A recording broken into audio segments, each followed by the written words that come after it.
I am Ferdinand Marcos, and I am the President of the Republic of the Philippines.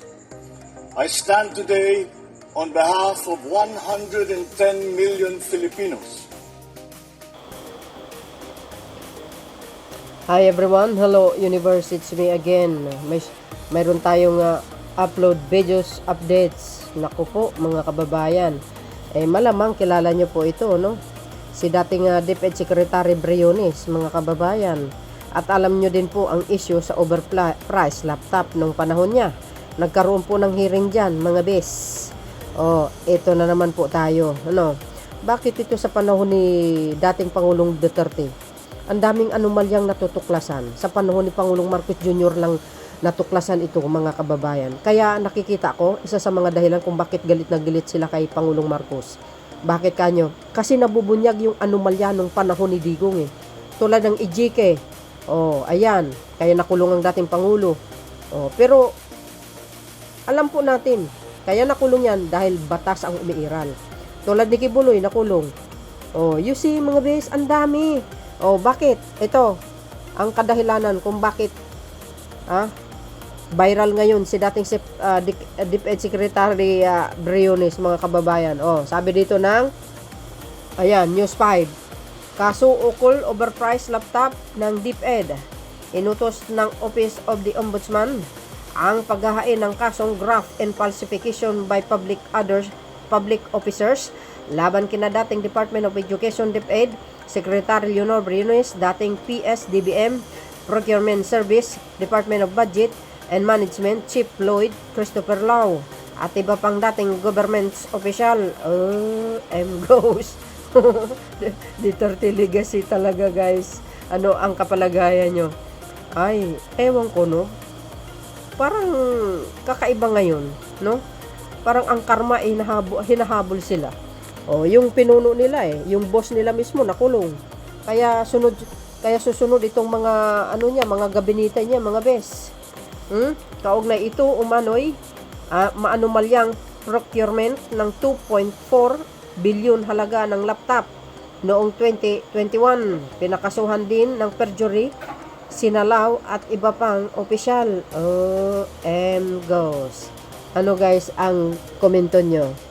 Naku, si madam. Hindi ka kasi marunong mamuno, madam mayroong nagsabi, palagay ko yan, kagagawa ng staff niya. Kahit sabihin mo, kagagawa ng staff niya, siya pa rin ang mas higit na susuri at magmonitor sa pera ng DepEd. Siya po ang chief Kumbaga siya ang sekretaryo. Ayan ex-DepEd Chief Briones, iba pa, pinakakasuhan ng Ombudsman. Kahapon nito guys, ngayon lang dumaan talaga sa luwan ko. Today is July 12, 2025. Agay. Sabi po ng News 5. Nako, eto na naman. Sino kaya susunod? Kaya abangan po natin guys kung sino na naman ang susunod na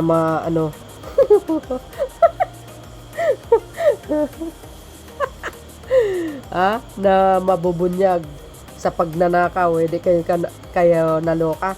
Tulad din ni DOH Secretary Doke. Ganun din ang kaso, graft. Agay.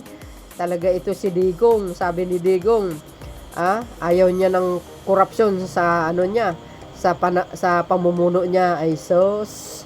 Yan na nga, nagsilabasan tingnan niyo yung mga nagko-comment, mga kababayan. Sabi ng nagko-comment, Duterte legacy, agay. Sabi niya, 3 months, wala na daw crime and corruption. Daming nabudol, sus Mariusip. Alam nyo guys, si Digong, walang sapat na experience. Mayor lang ang kanyang experience. Pero yung pagdating sa pamumuno, sa abilidad, skills maparaan, wala siyang ganyan. Si PBBM lang ang mayroon. Si PBBM kasi fully siya talaga fully loaded experience pagdating sa politika at sa pamumuno.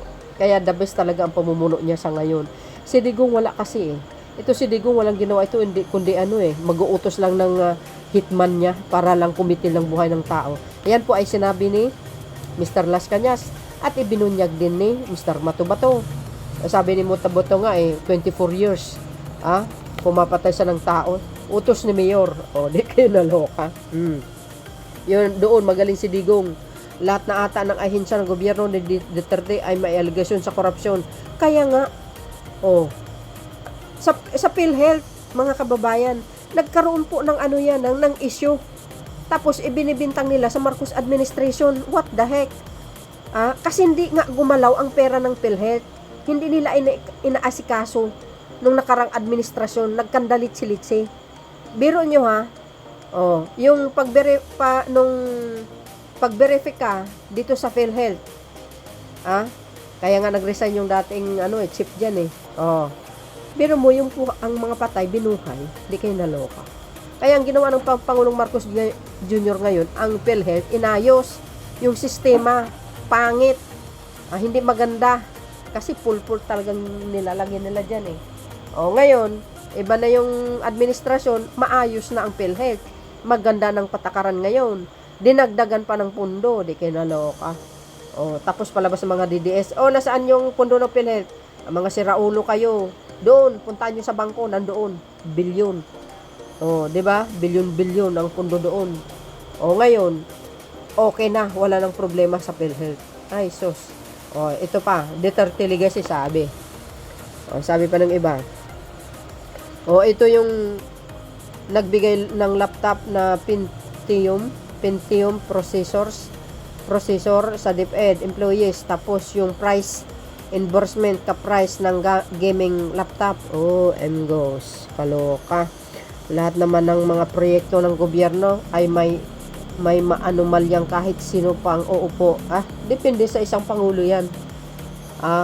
Sabihin natin hindi perfect nga ang isang pinuno, pero sobra-sobra naman ito sa panahon ni Digong. 'Di ba? Ang daming anomalya, lalo na ito. Yung EJK, matindi, brutal. Naloka na, ang daming mga kaso hindi na-resolve. Ay, ewan ko. Kaya kasi si Digong, mga kababayan, ang experience lang kasi niyan, mayor. Hindi tulad ni Pangulong Marcos Jr. Talagang loaded ang experience yan. Maganda ang kanyang pamumuno. Very knowledgeable talaga pagdating sa pamamaraan at pagresolba ng mga kaso. Ang dami talagang magandang nangyari sa panahon niya ngayon. Ang dami magagandang programa. Ang dami talagang mga Pilipinong nakikinabang. My goodness. Ang dami talaga as in. Kaya bilib na bilib ako. Hindi nasasayang yung support ko talaga. Well, talagang sinusuportahan naman natin yan kasi Marcos loyalist tayo Sabi po dito, yan, dapat administrasyon Duterte for overpricing. Di magalaw ang appointee dahil siya pa, presidente, may kickback kasi lumubo yaman ng mga Duterte. Meron silang yaman di maipaliwanag. Tama yan kasi nung panahon ni Digong, ayaw niya bubuksan ng salin niya. Kaya takot na takot sila ngayon. Sa impeachment, di kayo naloka. Pero I think guys, sa ICC, sa kaso ni Digong ngayon, malapit na to, 3 months na lang. Para doon sa, guys, paglilitis kay Digong. Mabubuksan kaya yan, yung kayamanan ni Digong sa ICC? I don't know guys, I'm just asking. Ayan, nung panahon talaga ni Duterte, kabila-kabila ang korupsyon, Diyos ko, kung di pa nagpalit ng admin, hindi malalaman ng taong bayan ang mga kalukuhan niya. Totoo yun. Nung panahon na yun, hindi pa rin pala natin alam na nagbinta pala ito ng ginto si Digong na 49 point something tons. Biro nyo yun. Nagbinta siya ng ginto, mga kababayan, na hindi alam ng taong bayan. Ang tanong, nasaan na yung mga pinagbintahan?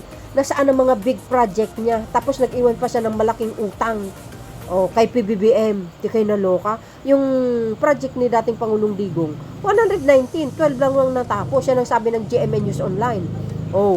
Yung iba doon guys, si Pangulong Marcos Jr. ang nagtapos sa mga proyekto niya. Tapos yung mga DDS, kinikredit kay Digong. Tinapos ni PBBM yun. Biro mo yun, may project na ni Digong, hindi tinapos, tapos kinatang budget, tinuloy ni Pangulong Marcos Jr., siya po ang nagtuloy. Pati gastos, di kayo naloka. Ikikredit mo pa kay Digong. Minsan kasi, mag-research tayo para mayroon tayong alam. Hindi yung Hindi yung kamukat-mukat mo, bira ka ng bira. Oh, kay Digong yun, kay Digong. Pero hindi mo alam ang punot dulo. Ano ang katotohanan, di ba? Sabi dito, imbis na 68,500 laptops. Tapos 39 plus lang yung nabili kasi umaabot ng 61,000 pesos per unit yung halaga. Agay, kahit yung specs hindi naman para sa ganong presyo. So ibig sabihin malaki ang kita nila, guys. O malaki ang kickback nila. Pwede kayo naloka. 2.4 billion kamo di. Sus Mariusip. Ginagawa nyong tanga yung mga guro. Kawawa sila. Pati mamayang Pilipino. Di ba? Kahit may ayuda pa, hindi pa rin maalis ang pangako ni Alan Cayetano. Sa 10,000 kada pamilya. Mana kay Digong yan, sinungaling. Ayan. Sabi po dito, tayo na pagtotoo yan. Dapat na i-check na mga bank accounts ng Duterte. Sobra na ang mga anomalya nila. Oo nga, grabe. Antindi. Grabe. Sus Mariusep, day. Hinahabol na ng karma ang mga kurakot. Tama yan. Kaya nga, kinakarma na nga sila ngayon. Tingnan nyo, yung boss nila, mismo puon nila, nakulong sa dahik.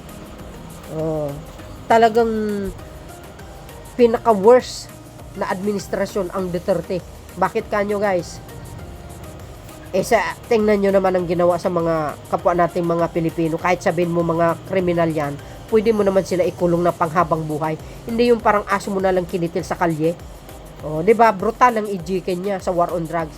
Kaya pati mga pulis na matitino, nadadamay. Kaya ang daming pulis na nakulong kaya. Katulad ngayon. Katulad ngayon sa Sabungero. Ilang pulis ang sangkot? Kasi pulpul, palpak yung dating Pangulo. Ayan. Tingnan mo naman ngayon sa pamumuno ni Pangulong Marcos Jr. Ang mga pulis, grabe kung magtrabaho, nanumbalik ang kanilang sigla. Balik trabaho sila. Mahigpit po, guys, ang direktiba ng Pangulo. Trabaho lang kayo. Habulin ng mga kriminal. Kasi ang Pangulo, tingnan nyo, pag ang mga pulis sangkot, wala na. Tanggal serbisyo. Lalo na ngayon yung bagong PNP chief niya, Berdugo yan. Matapang, walang sinasanto. Parang si PBBM din. Maganda ang kombinasyon, mga kababayan. Kasi, yung Pangulo ng bansa ngayon, tahimik pero mapanganib ang galaw. Dangerous move yan. Tapos plus yung PNP chief niya, walang sinasanto din. Ngayon, pati yung DOJ niya, pag ito nakaupo bilang ombudsman, patay kayo mga may kaso. Kaya galit na galit sila kay DOJ Secretary Remulla. Ayaw nila mag-ombudsman siya Tapos ngayon, sa Sabungero, mga kababayan, nagre-react ang mga dilis. Bakit kanyo? Nabalita kasi sa Billionaire Channel. Konektado sa war on drugs ni dating Pangulong Digong. Nadadrag na naman ang pangalan Duterte. Di kayo naloka. Kaya mga DDS, nag-ano na, guys, mga DDS, nagre-react. Bakit kanyo? Yun na nga. Kaya ang paninira nila sa mga boto na na-recover dyan sa Taal Lake, ano daw yun, gawa-gawa, istorya, para lang may pakita. Tingnan nyo mga utak ng mga DDS talaga. Kasi yung mga sinasabi nila, gawain kasi ni Sara yun, gawa-gawa. Mahilig sila kasi sa istorya yung mga tanim daw, tanim buto.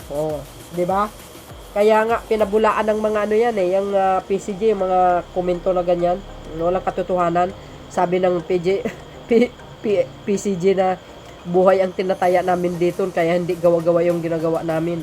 Biro nyo yun. Yan ang mga DDS, mga words nila. Grabe. Ang tutuksik nila sa social media, sa totoo lang, ayaw nila mabigyan ng guys, hustisya yung mga Sabungero. Kasi nadadrag yung pangalan ni Digong. Kaya minsan nag-iisip ako, mga kababayan, itong Sabungeros nawawala. Hindi kaya may konektado dito si Judas Iscariote? Baka, baka. Hindi natin alam, who knows. Ito naman lang, kaisipan ko lamang. So yan, guys, ang aking pinaka-latest updates video. Ano ang kapalagayan nyo? Sunod-sunod na yan. Abangan natin ang susunod. Sino kaya ang susunod na sasampahan ng graft and corruption. Agoy.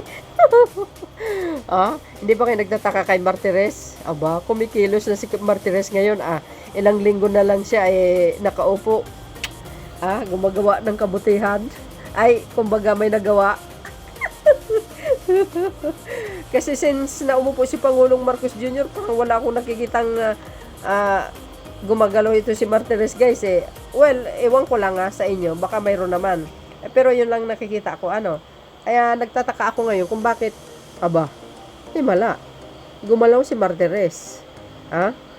Ito guys, ito pa. Sabi po dito, ayan wala pang pahayag sa ngayon ang mga nabanggit na dating opisyal na pinakasuhan ng ombudsman. Agay.